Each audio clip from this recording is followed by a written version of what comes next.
that today I've got a super easy project that would be perfect for your first try at micro crochet, pictured here. But if you're not quite ready for micro crochet, you can also go for the easier option, which uses your standard size 10 crochet thread and then a 1.3 millimeter hook for this side. Now, if you want to get crazy and try the micro crochet version of these, then I'm using 2 strands of sewing thread. I have cotton sewing thread here, and we hold the 2 strands together. That's what we're crocheting with. And then I have a number 12 or 0.6 millimeter crochet hook. This is the Clover one, just because it was one of the cheaper brand name ones. I have some small off-brand crochet hooks, but the heads are completely deformed, so I wanted to stay on the safe side and get a trusted brand for the micro crochet hook. And then for this one, you will only need 2 jump rings, and for this one you'll want 4 jump rings. Right, I'll be showing it with this thread, but the pattern will be exactly the same. I'll do it exactly how I would on these. It's just that my camera quality is not quite good enough to pick up the micro crochet. Let's get started. Okay, we just start by making what I call a double magic ring, and I do it a little differently for each of these, so I'll show both. But for the crochet thread, I like it like this on my 2 fingers, and then I wrap it around twice, like this. I insert my hook, and I pull through, and I make a chain stitch, and then I just slide this off my finger, and I've got my double magic ring with a chain, and this pattern does start with 2 chains, so there's me making the second chain. Okay, real quick, we'll show that with the sewing thread now. So almost the same thing, except have your 2 strands of sewing thread together, and I like to wrap them around my pinky, just because it's a little smaller that way, and I wrap it around twice, just like I did with the big thread, but it's a little awkward to try pulling yarn through from this part, so I go ahead and slide the 2 loops off, and I go ahead and position myself in like my normal crochet position, and then I will do the same thing that I did earlier when it was still on my finger for the big one. So I will pull up a loop, and then I will make a chain, and then the pattern does start with 2 chains. So here I am doing that, and you can see why my camera is not happy with the micro crochet. So we'll go ahead and switch back, but same thing. Okay, perfect. Now for the pattern, very simple. We will be making half double crochets into this magic ring. So here I will be starting. Wrap your yarn around your hook, insert into the magic ring, pull up a loop, and then pull through all 3 loops on your hook to make a half double crochet. Let's do that again. Yarn over, insert your hook, pull up a loop, and then yarn over and pull through all 3 loops. So here I've just made 2 half double crochets, and we want a total of 8 half double crochets into our magic ring. That starting chain 2 does not count as 1. So we'll just go around. There was 3, here's 4, 5, 6,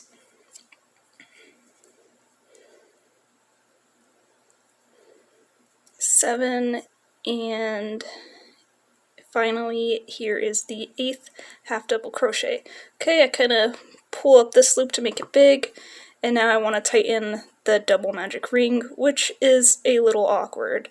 So I pull to see which one is tightening. Okay, it's this one got smaller, so then I pull on that one to tighten up the one that didn't want to get smaller, and I tighten that up to about there, and then I pull on the loose thread again to tighten that. Okay, let's pull a little more. There we go. And now we can put our hook back in here. Oops. Okay, and we will slip stitch into the first half double crochet we did. You can count back if you want. 1, 2, 3, whoops, 1, 2, 3, 4, 5, 6, 7, and here is the 8th one for me. So you want to insert your hook into the 2 loops, top loops of that half double crochet, and make a slip stitch. So there's our slip stitch. Now we can just simply cut this yarn and pull it through with our hook to fasten off. And congrats, you have finished round 1. It works exactly the same with this, just a little more tedious. Okay, what I'm about to show you is going to look a little weird, but it really does give us the neatest look, in my opinion. Also, these are clip-on earring findings. If you have pierced ears, you'll want something like these ear wires, along with your jump rings. Forgot to mention that earlier. So here's this weird part. Okay, here's the slip stitch we made, and then here is that half double crochet we slip stitch into, and we will be working both into the slip stitch and the half double crochet. But for the overall pattern, it'll like we pretend it's one stitch. Okay, so I'm inserting my hook into the slip stitch, and I'm gonna have this loose thread wrapping, whoops, wrapping in this direction, so I'll be going over that as well, and I will be attaching the white thread and pulling through that slip stitch, and we will just make a chain, and this loose white thread will be wrapping around in this direction, so the loose threads go in opposite directions. Here's the 2 loose threads. Okay. We'll worry about wrapping this all the way around after our first stitch, so you'll also want to go ahead and make a single crochet into that previous slip stitch. Then you'll want to chain 6, so 1, 2, 3, 4, 5, 6, and now you will want to make a single crochet into the half double crochet that we slip stitched into in the previous round, which will be this stitch right here. And before I do this, I do like to have this loose thread going ahead, and let's go ahead and get that wrapped around so we can crochet over that. Okay, this is a little awkward getting it all set up, but then it'll be easy. The loose thread thing is just so, especially for the micro one, it would be very tedious weaving all these ends, and wrapping them in opposite directions just feels a bit more secure. So we're making a single crochet into that next stitch. Okay, perfect. I'm just making sure it's the right stitch. You can count to make sure that you did the right stitch. So 1, 2, 3, 4, 5, 6, 7. Okay, perfect. If I have 7 stitches left, then we did it right. Okay, so chain 6 again. 1, 2, 3, 4, 5, and 6. And now make 1 single crochet into the next stitch. You'll chain 6 again. 1, 2, 3, 4, 5, 6, and make a single crochet into the next stitch. And this is where things get a little different. Okay, well, not super different, but chain 6 again. 1, 2, 3, 4, 5, 6, and now single crochet into the same stitch. So this stitch has 2 single crochets, the previous one had 1, and it looks like these also had 1, but for the pattern we're just counting that slip stitch and that half double crochet as 1 stitch. This just gives us the neatest look, in my opinion, which is why we're doing it. Okay, so you'll keep working this pattern around, chaining 6, making 1 single crochet into the next stitch, and then in the next one we'll have 2 single crochets. So I'll show that again. Okay, let's make a single crochet, and I'm still crocheting around these loose threads as well. Okay, so this is the one where we have 2 single crochets. So I'll show that. Okay, 2 single crochets. Okay, let's just take a look at our work. Okay, there was 2 in this stitch, 1, 2, 1, that weird starting one. Okay, I've gone all the way around, and now we will make our last petal. Just to note, your last stitch should only have 1 single crochet, but now we will chain 6 one more time, 4, 5, and 6, and to end we will just be slip stitching into the first single crochet that we made.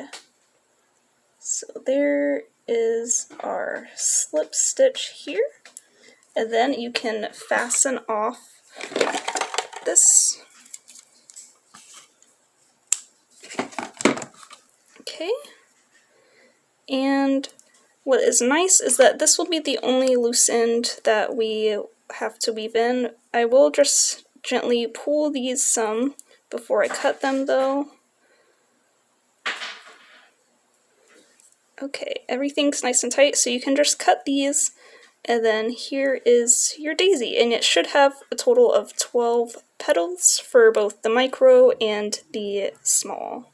Okay, for weaving in the thread on the bigger one, I just used my smallest darning needle that's in this little set of 3, and then for the micro crochet ones, using a relatively large sewing needle works perfectly, just be careful not to poke yourself. Okay, now let's real quick talk about attaching it to either your ear wire, or if you're like me and don't have pierced ears, a clip-on earring finding. So both of the loops on these face the same way. They're laid flat like this, and when they're on your ear they face this way. And yours might be different, so you might have to use 1 or 3 jump rings depending on what you want.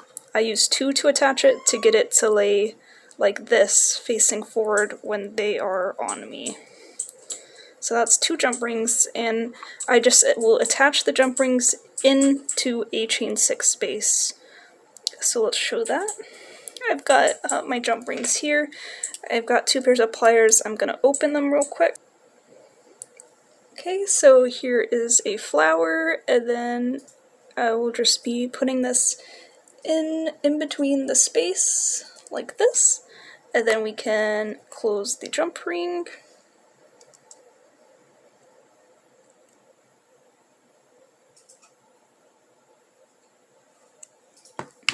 Like this, and then I will get the second jump ring to attach it to my earring finding.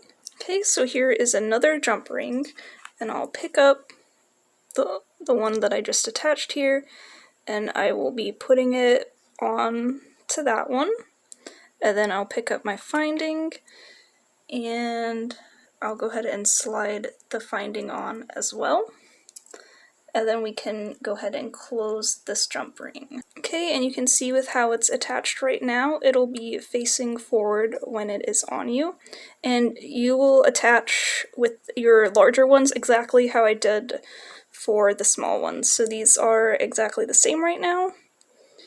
And now let's talk about, real quick, attaching to another daisy. So basically, you just want to make sure you have the same amount of petals on each side. So you can see here 1, 2, 3, 4, 5.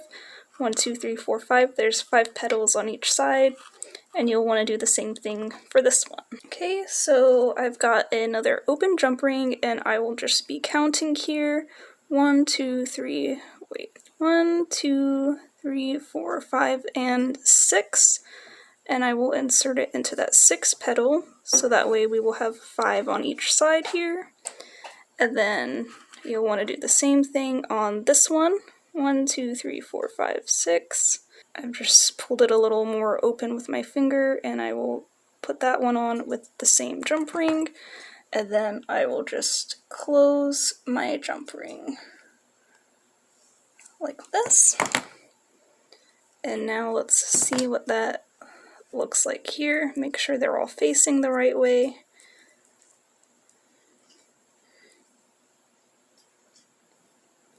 And yep, here they are. You can see we have a now matching pair of the micro crochet daisy earrings. These will be for me. And real quick tip when you're micro crocheting, here's the first one I made, and you can see it looks just a little larger, and when you're first starting micro crochet, your tension might be all over the place. So you might want to do a few practice ones before you make ones for your earring. Okay, I hope you enjoyed this tutorial. Let me know if you made the micro ones or the small ones. Bye!